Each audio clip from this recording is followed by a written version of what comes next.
With everything going on, layoffs, rising costs, and uncertainty, our next guest says it's important that people take practical steps to feel secure. Financial educator Ash Cash Exantus joins us to break down some simple and practical steps to help us stay in control. Cash, good morning to you. Good morning. Good morning. Thank you for having me. Of course. It's funny we talk about control. One thing we can't always control about our finances is our income. But you say it's not just about income, it's about preparation. Break that down for us. No, absolutely. So a lot of people think they have a money problem, but it's not really just a money problem. It's a preparedness problem. So you can make good money, but if you're not prepared, right? If you're not ready in life, emergencies, job loss, unexpected bills, like you could still feel financially stressed while making money.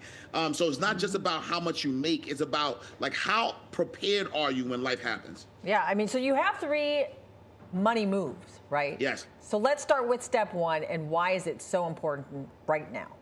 Yeah, I would say step 1 is building an emergency fund. I actually don't like using that word because you know words have power. So I call it financial freedom fund.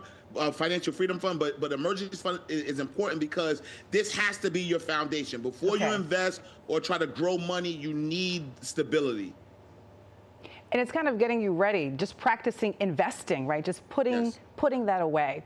How much should we have to fund that first investment account?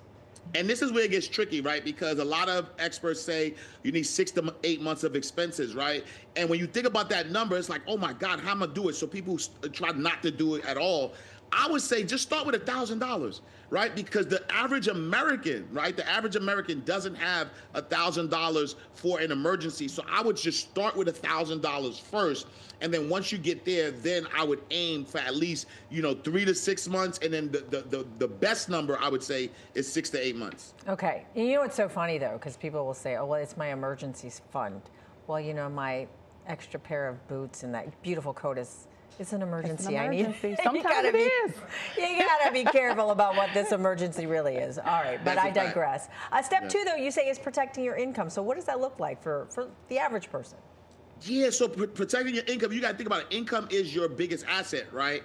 And so if it's your greatest asset, you have to protect it. So that means having the right insurance, health insurance, life insurance, even disability coverage, right? Because if you lose your ability to make income, then how are you going to survive? And so making sure that you have the right insurance in place. All right, step 3, Ash, we are all listening here because this is the code that we're all trying to crack. Yes. You're saying find an additional stream of income. How does one do that? Where do we start? Yes, look, so I think today more than ever, it's easier to create an additional stream of income because if you don't, then it's a risk. So you have to start with what you already have, right? You have skills, you have knowledge, you have a network. There's so much simple ways to monetize that, whether it's, a side hustle, whether it's using digital platforms, ebooks. There's so much ways AI now can help you make money. And so I would just say, take what you already have and learn how to monetize it. How can AI help us, though? Oh my gosh. What tools you found? Yeah, so you have, ChatGPT, you have Claude, you have you could actually just take an idea and how it would take, days or hours, not even hours, but days to get it done. You could just tell AI your idea and it could fully flesh out a roadmap for you. It could create ebooks for you. It could create digital products.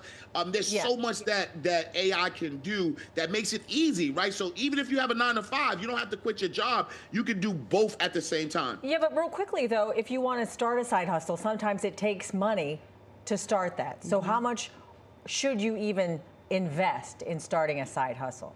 Yeah, the beauty of it, when you start thinking about digital products, right? If you think about, creating like an ebook or something like that, that really takes like $5, $10 to go to like a website like Fiverr.com and get graphics done. And then now using these platforms to just sell online, right? If you want, I've written a lot of books.